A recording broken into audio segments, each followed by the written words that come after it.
Ni hao mes jeunes Padawan, aujourd'hui je vais t'apprendre comment faire pour affiner la taille partout. Que tu sois en train de faire manger, jouer au foot, regarder un match de basket, faire l'amour, regarder les enfants, peu importe, tu peux le faire vraiment partout et même dans le métro.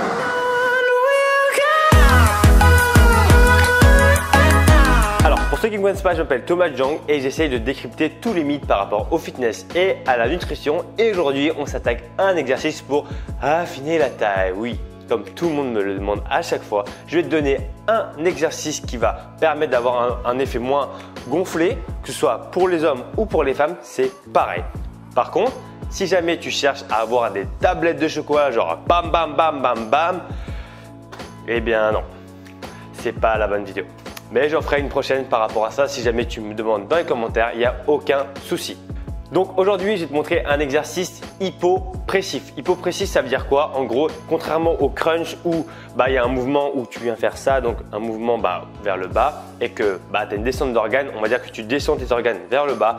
Un exercice hypopressif, tes organes ne bougent pas. Ok? Donc, qu'est-ce que ça permet de faire quand les organes ne bougent pas? Eh bien, très simplement, ça permet d'éviter les descentes d'organes. Okay, donc, c'est un exercice hyper utilisé par les kinés justement pour renforcer le transverse. Donc, le transverse, c'est le muscle profond des abdominaux. Okay, donc, c'est celui que tu ne vois pas. Donc, en général, on a la couche superficielle, donc les carrés. Okay, et après, on a la couche profonde. Okay, donc, comment on fait pour travailler transverse? Très simplement, ça va être tous les mouvements de gainage. Okay, donc, tous les mouvements où tu viens essayer de stabiliser ici.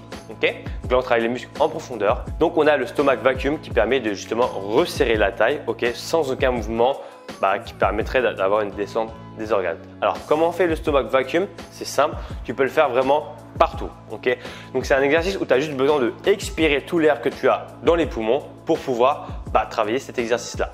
Alors, du coup, pour te montrer le stomach vacuum, bon, je mets mon t-shirt comme ça parce qu'en fait, j'ai mon micro juste ici et sinon, le son il est pourri. Donc, globalement, tu viens expirer tout l'air que tu as dans les poumons et après tu bloques et tu viens plaquer ton nombril contre ta colonne vertébrale. C'est une image encore une fois. Donc je vais te le montrer.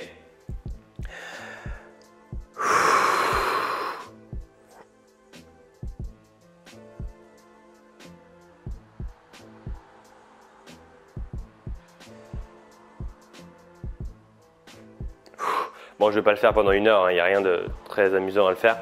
Mais voilà, globalement, après, autre chose à prendre en compte, quand tu fais un stomach vacuum, essaye de ne pas être genre comme ça. Ok. De base, le stomach vacuum, c'est une position de bodybuilding. Ok, donc c'est pour se mettre vraiment comme ça et voilà, vraiment montrer que là, ça ne bouge pas. Ok, et contrôler correctement ses abdominaux. Donc vraiment, c'est une position où voilà, on n'est pas comme ça, on essaie de se grandir. Voilà, vraiment de sortir la cage et ici de bien plaquer. Ok. Deuxième version pour le stomach vacuum, je te le montre.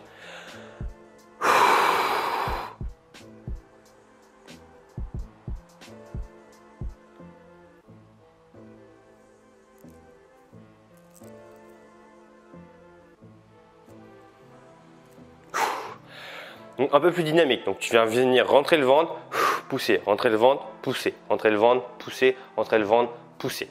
Ensuite, il y a une troisième variante que tu peux faire où là, le niveau de difficulté est encore plus élevé. C'est que tu viens prendre une bande élastique ou une poulie, peu importe. Tu viens la plaquer ici et au moment où tu fais ton stomach vacuum, bon là, j'ai pas d'élastique, mais tu imagines que j'ai un élastique ou une poulie, on vient faire cet exercice-là. Ok? Donc au moment où tu vas faire ton stomach vacuum, comme ça que tu vas bloquer, pam, pam, pam. Ça te permet justement d'avoir un exercice où tu ne bouges pas en isométrie et justement d'avoir une certaine instabilité. Parce qu'encore une fois, c'est bien de mettre un peu de mouvement dans un exercice. Ensuite, je te donne une quatrième astuce. Si jamais tu as du mal avec l'apnée, alors je te donne un tip très simple. Il suffit que tu fasses 20 expirations forcées. Donc, 20 fois et tu auras ta ventilation qui va s'accélérer. Du coup, tu auras plus de facilité à tenir ton stomach vacuum. Okay, donc, je t'invite à le faire et n'hésite pas à me dire qu'est-ce que tu en as pensé par rapport à ça dans les commentaires. Ça me ferait énormément plaisir. Ensuite, comment on fait le stomach vacuum? Combien de séries, combien de fois, etc. Alors, le stomach vacuum, donc c'est un exercice pour travailler le transverse et les abdominaux. C'est des muscles dits lents, ok, avec beaucoup de fibres lentes. Okay, donc tu peux le bosser partout, mais essaye de le faire régulièrement. Okay, par exemple, tous les matins ou tous les soirs, tu peux le faire. Okay, donc tu te fais 5-6 séries, voilà. Tu fais ça comme ça. Donc tu le fais 5-6 fois, voilà. Et après, tu peux faire autre chose. Okay, donc le but, encore une fois, c'est de le faire régulièrement. Ok, donc en fait tu peux le faire vraiment partout. Donc je sais pas, tu es en train d'attendre le métro. Bon bah vu que en ce moment il fait froid, bah tu as ton gros manteau et hop là, hop on y va. Ok, c'est pas hyper compliqué à faire. Ok, et plus tu vas le faire, plus tu vas sentir que tu auras un contrôle à ce niveau-là. En tout cas pour ma part, souvent je fais le stomach vacuum entre mes séries de quand je fais un exercice, par exemple, au lieu de regarder mon téléphone qui ne sert à rien, encore une fois, eh bien, je fais du stomach vacuum. Ça me permet d'avoir une récupération dite active et de rester focus par rapport à la séance. Petit tips, à partir du moment où vous déconcentrez de votre séance, donc vous checkez votre téléphone, checkez les messages, checkez qui vous a parlé sur Tinder, enfin peu importe, eh bien vous vous déconcentrez. Donc la concentration, encore une fois, c'est la chose la plus importante à avoir. Donc quand vous vous entraînez, je vous en supplie, coupez votre téléphone. Bon, du coup, je vous montre le stomach vacuum dans cette position-là. Inspirez fort.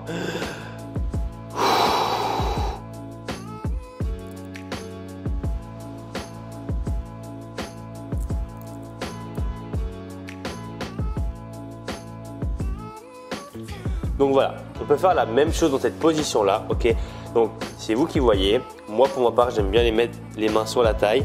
Mais après, voilà, ça dépend vraiment de vous. Donc voilà, la vidéo est maintenant terminée. Je te remercie de l'avoir regardé. Encore une fois, merci beaucoup de ton soutien. Donc n'hésite pas à m'envoyer un commentaire, ça m'aide énormément. À liker la vidéo, n'hésite pas à la partager à des gens qui seraient susceptibles de la voir. Et n'hésite pas encore une fois à me donner ton feedback si jamais tu connais le stomach vacuum et que tu as déjà essayé. Voilà. Encore une fois, n'hésite pas à télécharger mes 7 astuces pour perdre du poids juste en dessous si tu ne l'as pas fait, à t'abonner. Et du coup, moi je te dis à bientôt pour une prochaine vidéo. D'ici là, porte-toi bien. Ciao! Alors si tu ne l'as pas déjà fait, pense à t'abonner sur le petit bouton qui est juste ici et activer la petite cloche pour recevoir toutes mes prochaines vidéos en exclusivité. Et voici ma dernière vidéo. Allez, je te dis à bientôt. Ciao.